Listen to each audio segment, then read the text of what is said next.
Assalamu alaikum wa rahmatullahi wa barakatuh. Elhamdülillah, salatu vesselamu ala khatamil enbiya ve mursalin. Allah'ın köp bizge berip atkan nimetlerine, жақшылыктарына şükür bolsun. Peygamber sallallahu aleyhi ve sellem'e salavat salamlar bolsun.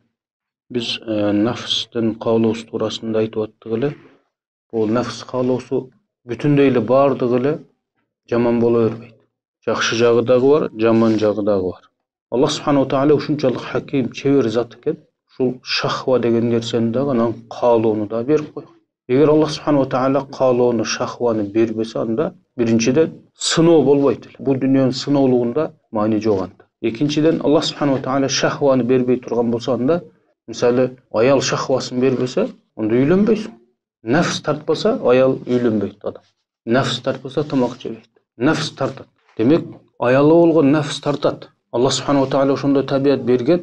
Muşunu jamandaganga da bolbayt. Nege? Sen nefsin kalap üylenip aldın. Ol nefsin arkasında tukumuluu degen nerse var. Adam tukumun uluu degen nerse var.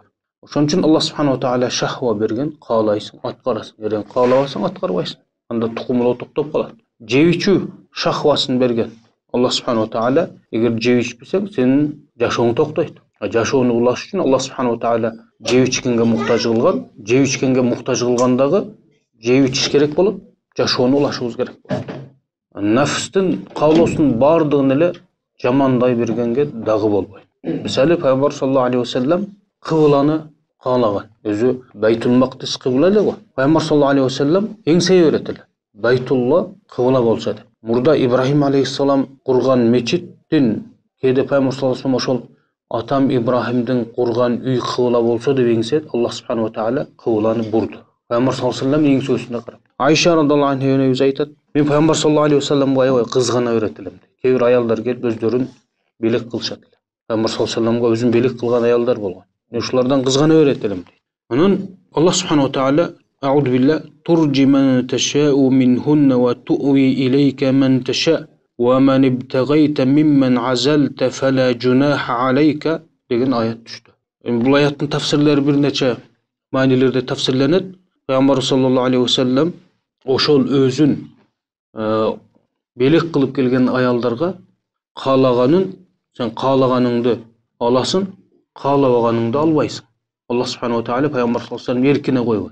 Demek bardığın adam erkekte tabiat var go, bardığın kalay bere turgan tabiat jok. Bir ayaldı kalay, bir ayaldı kalabay. Birösü jagat, birösü jakpay. Jakpagaныňy albaysın, jakkanıňy kabul alasın.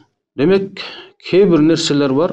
Bu hem Peygamber sallallahu aleyhi ve sellem'e kasıp tanıdık bolat bular. Negizi özün belik kılıp gelgen ayallardı kabul albu. Bizge özün men saga özüm belik kıldım degen ayal bizge nikege kete berbeyt. Nike şartları je başka. Bu Peygamber sallallahu aleyhi ve sellem'e gana tanıdık bolup esepdeldi. Emi nefstin kalousu kanday? Senin nefsinden kalousu Kur'an men sunnega toora gelse bu jakşı kalou. Jaman kalou dep esepdelinbeyt. Peygamber sallallahu aleyhi ve sellem aytıp atat.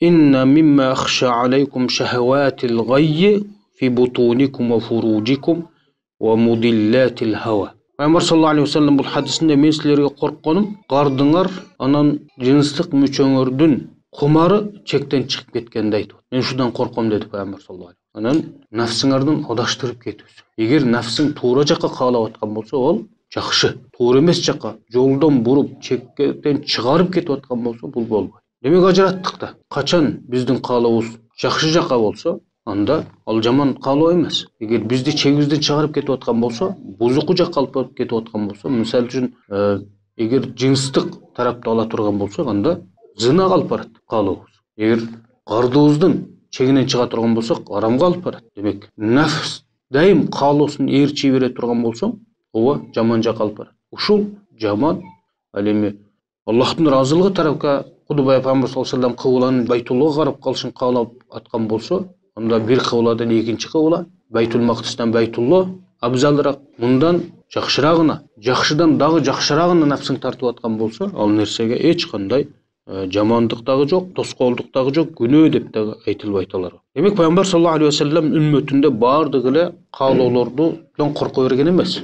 Men sizlerge korkom dep tur Peygamber sallallahu aleyhi ve sellem, sizlerden korkkonym oşol çekten çıkıp ketken nafsın ушул жаман ушулардан корком dedi. Чектен чыгууда Пайгамбар саллаллаху алейхи вассалам айтты, кардыңар деп биринчи арам тамактарды айтты. Экинчиси ошол зынага кетип калышыңар dedi. Анан буларды жалпылай келип туруп, сенин ошол нәфсиңдин каалоосу бүт адаштырып кете турган болсо, мен ушундан корком деп Пайгамбар саллаллаху алейхи вассалам айтты. Ооба, биз көп сабактарда айттык, акыл маселеси. Акыл айтты го, эгер ошол нәфсиң каалап калган болсо, кейде акылыңды да калып салат. Көп алымдардын сөзү бар, эгер шахва ооп кете турган болсо, акылың кетет деген. Шахва же кумар озуп кете турган болсо, анда акылыңды жоготосуң.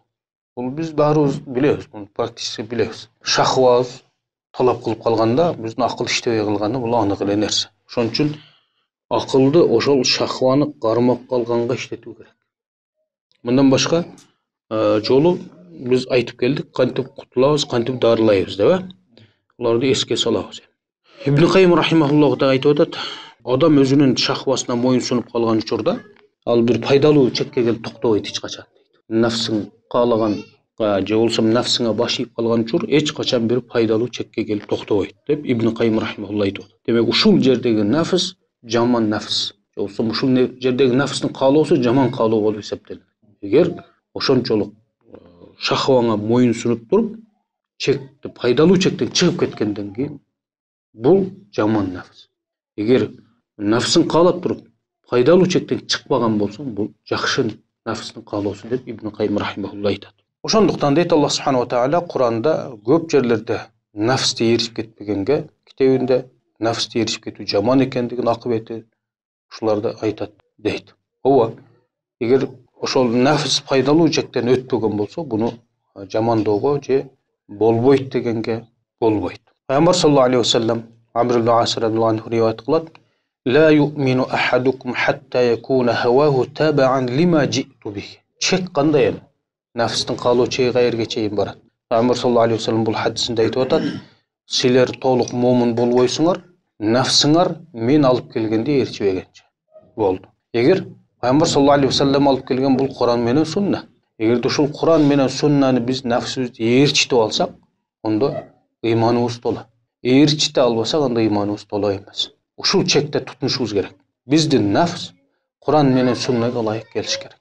Куран менен Сунна бул эч качан адашпаган, бейгүнөө, адашууга дуучар болбогон китеп. Экинчиси Пайгамбар саллаллаху алейхи вассаламдын адашпаган жолу. Эгер деле нафсибиз Куран менен Суннаны ээрчиген болсо, анда 100% адашкан жокмун деп айта беребиз. Ооба, Аллах субхана ва тааля сөздүн эң абзалы, эң туурасы Куранды жөнөттү. Эң туура жолду көрсөткөн, эң адашпаган туура адам бул Пайгамбар саллаллаху алейхи вассалам жана анын жолу болду. Биз мындан адашпашыбыз керек. Эгер биздин нафсибиз Куран Суннаны ээрчип аткан болсо, анда толо ыйманыбыз тола. Ээрчибесек ыйманыбыз тола эмес. Дагы адамдын нафсы каалаган бир жакшы жактарына да мисал келтириптир. Бул Умар ибн Хаттаб радиллаху анху Бадыр урушунда колго түшкөн туткундар маселесинде. Буларды кой берип жибереликпи же өлтүрүп салайлыкпы деген маселеге келип токтолгондо, Пайгамбар саллаллаху алейхи вассалам сурады. Абу Бакр радиллаху анху: "О Аллахтын расулу, өзүбүздүн эле эл, өзүбүздүн эле туугандар бошотуп жиберейли" dedi. Андан Умардан сурады Пайгамбар саллаллаху алейхи вассалам. Дегенде Пайгамбар саллаллаху алейхи вассаламга Умар радиллаху анху жок dedi. Мушрик, кафир dedi, душманыбыз dedi, баштарын алабыз, өлтүрөбүз dedi. Пайгамбар саллаллаху алейхи вассалам ушул жерде маслихат сурагандан кийин эми экөөнүн бирин аткарыш керек. Абу Бакр жака ооду. Пайгамбар саллаллаху алейхи вассалам нафси ошол туткундарды өлтүрбөгөнгө, кой берип жибергенге ооду дагы. Ошондой өкүм чыкты. Экөө тең болот dedi. Себеп ал бошонуп алып туруп кайра душман болуп келиши, кайра өч алам деген кайра кол салуулар деген буягын ойлосо, буягы дагы бар эле. Ал жагын ойлосо, ал жагы дагы бар. Ошондо Пайгамбар саллаллаху алейхи вассалам Абу Бакрдын сөзүнө ооду. Каалады, ошону ошону эңседи. Демек бул жерде адам өмүрүн сактап калуу, жоксо адамдык фазилетти Пайгамбар саллаллаху алейхи вассалам тутунду дагы коюп жиберди. Бул жакшы каалоо болуп эсептелет. Ушул сыяктуу каалоолор. Бул бизге деле дуучар болуп калышы мүмкүн да турабы? Кээде мындай кылсаң да болот, мындай да кылсаң болот. Бирок сени пазилиң же сени боорукерлигиң же адамчылыгың бияка каалап атабы? Ол учурда мүмкүн. Кээ учурларда сен укугуң бар. Сен жазалашың мүмкүн. Сен жазаласаң күнөөкөр болбойсуң, сен укугуңду алган болосуң. Бирок ошол учурда кечип жиберүү. Бул жакшы каалоолор. Анан дайым эле Nafsқа таштап салынбайды, өзіңер жақсы білесіңер. Nafs кей учурларда жаман нерсени жақсы деп көрөбүз биз. Бул жақсы каалоо да дейбиз. Жақсы каалоо, жаман каалоо экендигин кантип айырмалайбыз? Ооба, шарият болот же болбойт. Ошо менен гана айырмалайбыз. Болбосо бардык нерсе бизге жақсы көрүнө берет. Кей учурларда баягы Аллах субхана ва тааля айткандай өздөрүнүн кылган амалдарын шайтан жақсы көрсөтүп койду деген аят. Аллах субхана ва тааля. Кей учурларда жаман нерсе бизге жакшынакай көрүнүп калышы мүмкүн. Көзүбүзгө шайтан жакшынакай көрсөтөт. Бидат өзү каяктан келип чыккан өзү? Жакшы нерсе көрүнгөн. Жана бида хасана, бида жакшы, бидат жаман, бидат деген нерсе каяктан келип чыкты? Нафстын каалоосу. Ошол жерде жакшынакай көрүндү. Бул жакшынакай эле нерсе деди. Кыла берсе эчтеке болбойт деди. Кээ бир адамдардын фатвасы дагы жакшы эле нерсе деп туруп, бирок нафстын эрчип койгон болушу мүмкүн. Фатва. Кээде кимдир бирөөнүн нафсына карап койгон болушу мүмкүн. Көңүлүнө карап койгон болушу мүмкүн. Ушулардын баардыгы туура эмес каалоолор.